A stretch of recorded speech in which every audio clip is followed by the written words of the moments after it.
There is this never-ending debate between what is more important, positional play or tactical play in chess. Well, I think through the game that I will be looking at today, which is game number 3 of the 60 Memorable Game book series, we are going to be able to tackle this question a little bit further because playing with the white pieces is Tigran Petrosian, who is known for his positional masterpieces, and with the black pieces, Bobby Fischer, of course, a very sharp tactical player. So who will win with this clash? This game features everything, some positional ideas, some nice tactical demonstrations, a stunning endgame. So I'm really excited. Let's jump straight in. So the game began with c4, which makes a lot of sense for a positional player because of course, you're avoiding the highly theoretical and tactical options of e4 and also the theoretical d4, and you're trying to just get into some middle game position where you will have the ability to outplay your opponent positionally. So c4, knight f6, and what you'll see is very quickly we transpose into a King's Indian sort of position, especially with this move d6. And one of the keys here is that after the move d3, we have a very symmetrical position. You can see the pawn structure is really symmetrical. The piece placements, both players Fi and Kedod, the one key difference is that white has this pawn on c4, which grabs some space on the queen side. Black doesn't have that same pawn, and therefore black needs to look to make counterplay and make space in the king side. Essentially, white already won the battle for space on the queen side, so black needs to fight in response by pushing the king side pawns. And this is exactly what we see in this game. So knight h5, preparing the move f5 at a right moment, and also a timely e5. So we have d4, and indeed e5. We have d5, knight e7, and you can already see that we're sort of going into the King's Indian defense. We've managed to transpose into this defense, which follows that same logic. White plays on the queen side, and black gets play on the king side. So in this position, after the move e4, we have f5, and after takes, pawn takes. There were some other options, but I think pawn takes is most natural and possibly the most flexible. You're keeping a nice pawn majority over here towards the king side / center, and you're also not allowing knight. By the way, I should notice there is this nice tactical opportunity because of the knight here on h5 hanging, but this does not work, and this is key because after knight e5, which is what happened in the game, you can throw in this desperado knight takes g3 to regain the material equality, and after pawn takes, we take back, and material again is equal. Now I should notice there were some other chances here. For example, I think more natural, in my opinion, is to take with the f-pawn and open up the rook, but this is where, this is a great illustration of why objective evaluations are not necessarily the most practical. This is possibly the best, objectively, right? You're going for an attack, you're opening up the rook. This makes a lot of sense for an aggressive tactical player, and the engine confirms that this is the best objectively. However, Petrosian isn't that tactical of a player, of course. He's a world champion, he's incredible at tactics, but he's playing another player of his level, so tactically is probably not where he's going to shine.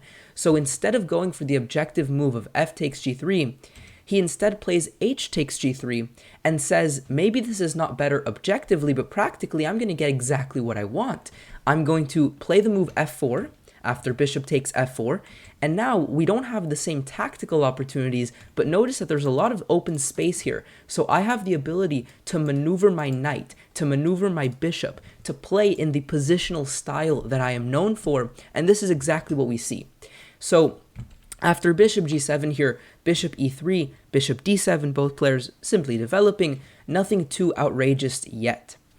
There is the move bishop d4, offering a trade, knight g6, rook e1, and now rook f7 was played. And I think this move is really spectacular, and I think we can all learn from it because it has a couple of hidden ideas.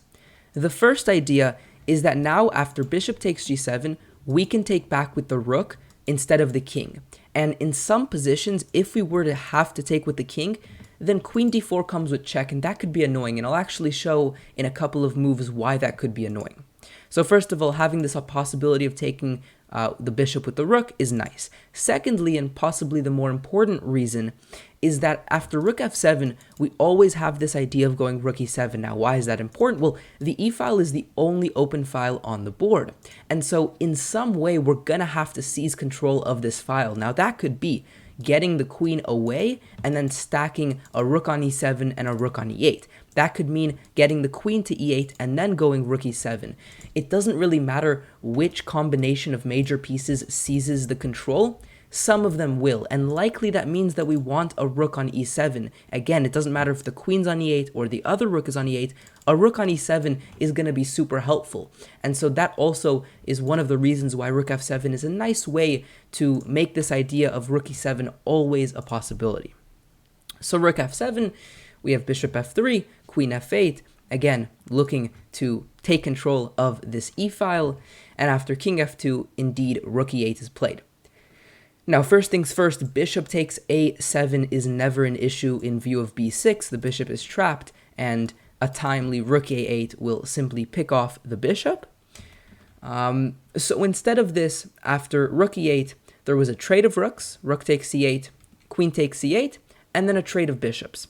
And here is one of those positions that I hinted upon earlier, where it's nice to have this luxury of playing rook takes g7. If we had to go king takes g7, well, then suddenly queen d4 check, and, well, the queen is happy to take this pawn on a7 because it's not getting trapped by b6, not at all. And so this is one of those examples where having the king on g7, it is more vulnerable, and it does allow for more tactics like this one here. So this explains the move rook f7. We take with the rook, and queen d4 is played anyways, but now we have the time to react by playing b6.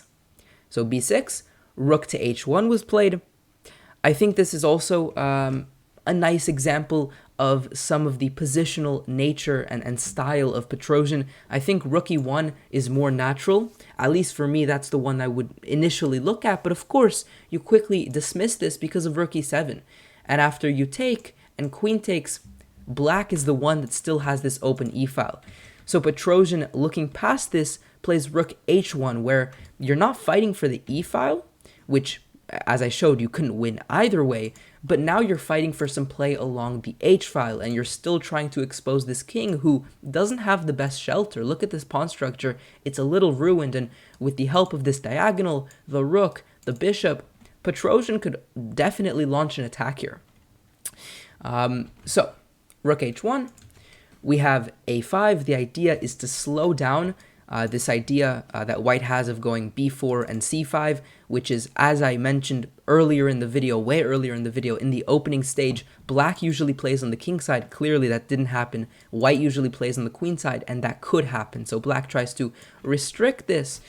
And here knight d1, and this is where the beauty of Petrosian's play begins to shine. So knight d1, rerouting the knight to a far more effective square on e3, where it is a lot more centralized, right? After queen f8, knight e3, it has a lot more possibilities. First of all, it has clear pressure on f5 here, and with the help of a bishop, as you will see, that could become a real issue. Secondly, it has a lot more avenues into better squares. For example, knight c2, knight d4, and from there, again, the possibilities seem pretty limitless. And so the knight in the center of the board, really strong, and you can see a very big improvement. We have rook f7, and here the very simple b3. Notice that this b3 move is very thematic. You want to play a3 and b4, but if you go a3, you always have to consider they can go a4, and now b4 or b3 is not effective because it leaves an isolated pawn on a3. So there's this common technique. You go b3, then you go a3, and then you go b4, and that stops any defensive measures from black. It takes more time, but in a position like this, white has all the time in the world. Black is cramped and is not really making any counterplay chances. So b3, queen g7, a nice idea to trade the queens. Queen takes g7, king takes g7. When you're cramped like this, it's good to trade. And here a3, right? Continuing with this idea, Rook f8, very nice. The point is that now if b4, we can take, and immediately go rook a8 and seize this newly open file, which gives black a lot of counterplay and great drawing chances. So Petrosian, of course, does not do this, does not rush with b4, and instead plays bishop e2. Another example of his brilliancy, the point bishop e2 to reroute the bishop to d3, a slow positional maneuver, which puts a lot of pressure on this square on f5, which could continue to get more pressure with rook h5. And again, white is slowly inching further and making more threats. In fact, somewhere in the book, the author, Bobby Fischer, writes that he was continuously surprised by how many chances white managed to put as he was playing, right? He thought the game was very dry and all chances were quickly refuted, but white continued to play very energetically and continuing to pose questions and problems, and black had to continue finding very specific solutions. And this usually allows you to make great progress. You make small improvements, and at some point, the opponent will likely crack. So knight e7, bishop d3, h6 and rook h5, putting more pressure, and here bishop e8. And this is maybe the most illustrative moment of the entire game. You can see clearly the clash between styles. White has slowly, positionally built up some pressure on this pawn, and black, very tactically, is defending from that pressure, again in a tactical way. So bishop e8, a nice tactical idea. You can no longer take the pawn, because after knight takes, rook takes, and the very sneaky rook h8, and suddenly this rook doesn't have too many squares, and the simple bishop g6 will win the exchange. There's not a thing that white can do about it. So going back, Petrosian does not fall for this trick and brings back the rook. We have a couple more maneuver in this game.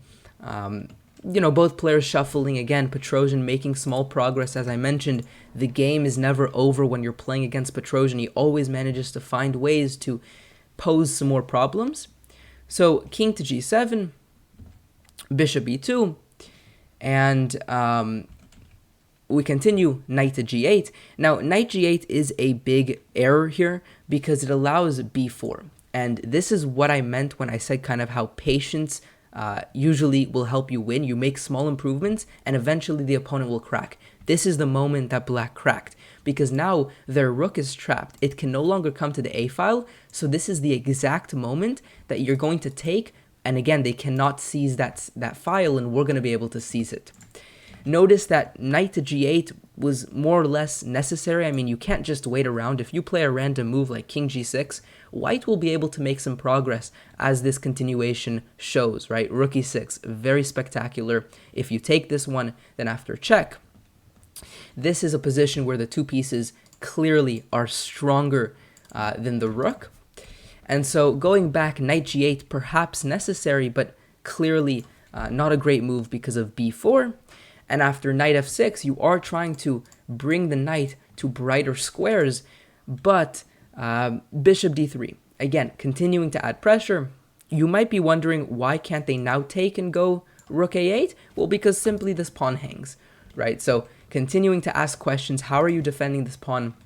So black decided to take once and then go king g6, but now rook a8, right? This rook swings in and takes control.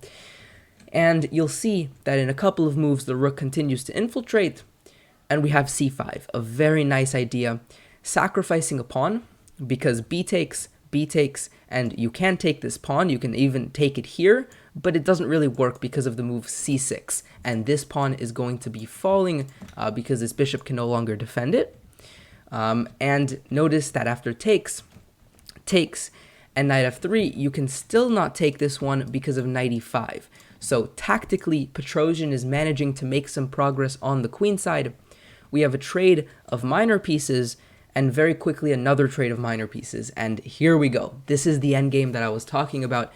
A very interesting one. I'd urge you, I know it's been a long video already, but I'd urge you to pause this one and try to think for yourself, is this winning? How can either side try to make the best progress they can? Now, of course, white is playing for a win due to the horrible pawn structure here for black, but is it enough? Well, after king to e3. The king continues to come forward. You cannot, by the way, go to this side because of rook g8 winning the pawn. So king comes to f3. King d6, we have this trade. This is all very natural. And here, c4. Now this is the position where white makes a mistake that allows a draw.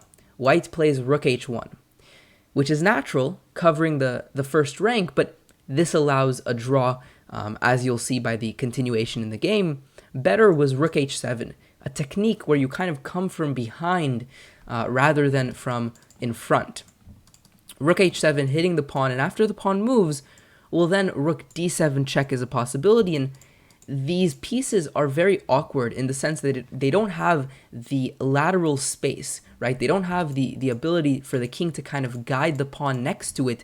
They're all on the same vertical file, so they can't really work together harmoniously as they would like. Whereas these pawns are now sharing the fourth rank together, and they can walk together down the board. So I'll quickly show a continuation like this, which allows white to slowly win the game. So going back, instead rook h1 was played, and as I mentioned, this is now allowing a draw. And you see we have a very similar situation with one key difference. In this rook h7 idea, c6 was played. And now there's the luxury where black can go c5 and tuck away the king on c4. And this extra tempo of not having to first go c6 makes all the difference, as you will see. We have basically the exact same situation, but the only difference is that in the end, this pawn is one square further up the board, and this is, of course, a drawn pawn versus queen endgame because of the stalemate trick on a1. So, a very nice endgame. Petrosian made a small blunder here, which allowed for the draw. So the clash between positional and tactical play ended peacefully. So hopefully you enjoyed this video. Subscribe so you don't miss out on the next videos in this series. Some more masterpieces will be coming up. Thank you for watching, and I'll see you next time. Peace out.